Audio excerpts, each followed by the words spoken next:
Welcome to our National Ramp installation video.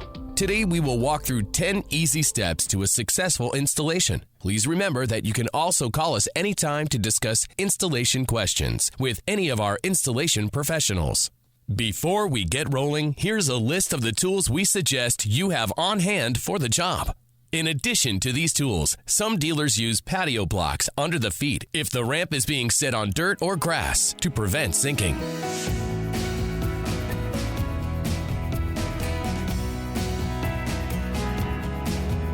Step number 1, setting the platform. If there is a platform at the beginning of the ramp, set the platform with the starter bracket and the top transition plate. First, we need to get the height of the platform so we know how long the legs should be. Measure from the bottom of the door to the porch, if there is one, or to the ground. Insert the legs into the platform, set them at the correct height, and then tighten down the set bolt to hold in place. You might need to trim the legs if they're too long. Install the U-shaped starter bracket with the flat part facing the house, and then bolt the top transition plate on. Finally, level the platform in both directions by sliding the legs up and down. Step 2 is to set the first ramp section. Normally there would be a platform at the door, but some installers might install a section going to the door, even though this is not code compliant. Either way, you need to attach the U-shaped starter bracket onto the ramp section. If you are putting a ramp section up to the door, you would also add a top transition plate. The starter bracket is sandwiched in between the ramp section and either the platform or a top transition plate. You can see that this 2-foot ramp section will remain attached without any support, but if it was longer, you should support it simply by using one support leg to hold it while you're working on the next piece. Once the ramp section is installed, you need to determine leg heights. This is done simply by measuring the overall height and dividing the total elevation in inches by the number of feet of ramping. This will tell you how many inches each foot of ramping should drop. For example, if your elevation is 30 inches and you are doing 30 feet of ramp, every foot will drop 1 inch. Therefore, your first 6-foot ramp section will begin at 30 inches and drop to 24 inches. If you are only doing 24 feet of ramp on the 30-inch elevation, each section will drop 1.25 inches per foot. That same 6-foot section would start at 30 inches and drop to 22.5 inches. Step number 3 is to add additional ramp sections and platforms as needed. Here we are setting another platform after a 2-foot ramp section so you can see a turned platform setup.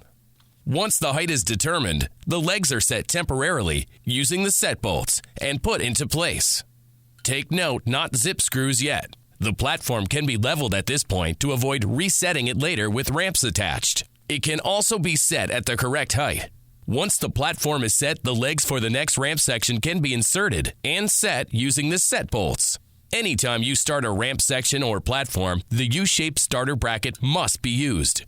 Once the ramp section is set, it can be leveled. Remember that all connecting hardware is only hand-tightened until the entire ramp is set up. Now we can keep on adding more ramp sections as needed by simply repeating the previous steps.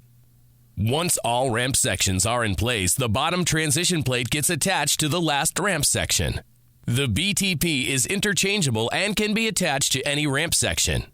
Once all ramp sections are added and the bottom transition plate is on, we need to make sure the ramp is consistent in pitch and also level.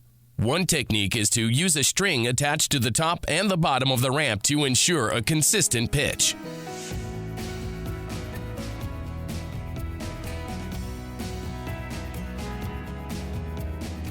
Other installers prefer to just eye it up.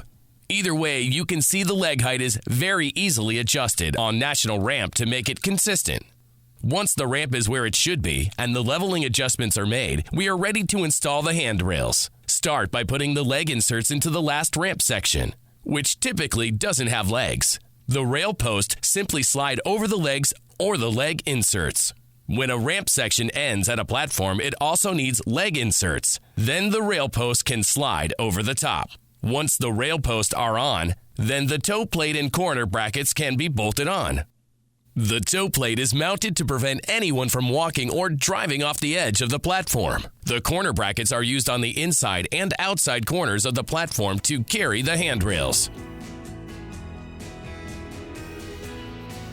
We are now ready to attach handrails and end loops.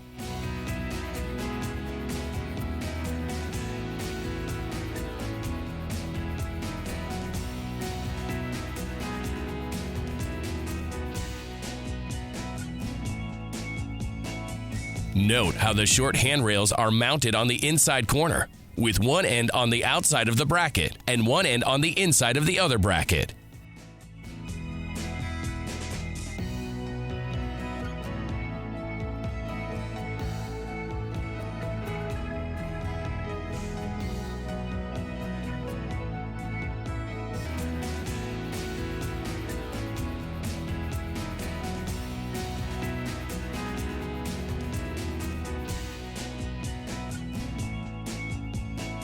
Another tip to note is, on an inside corner with a square rail post, it will be easier to use a zip screw instead of bolting it through.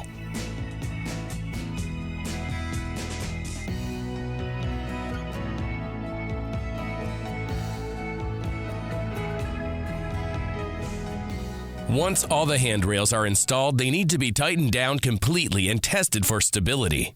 One of the most important steps is to now lock the legs and rail post in place by inserting the self-tapping zip screw into each leg and rail post. The final finishing touch is to install the rubber caps over the front and back of the hardware.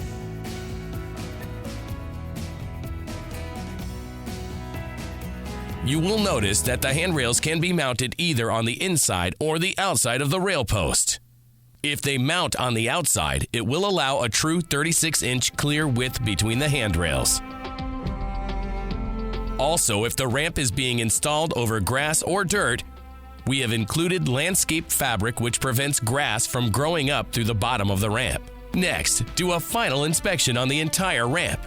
And then, you can let your customer know that you have just given them back their freedom with a new national ramp.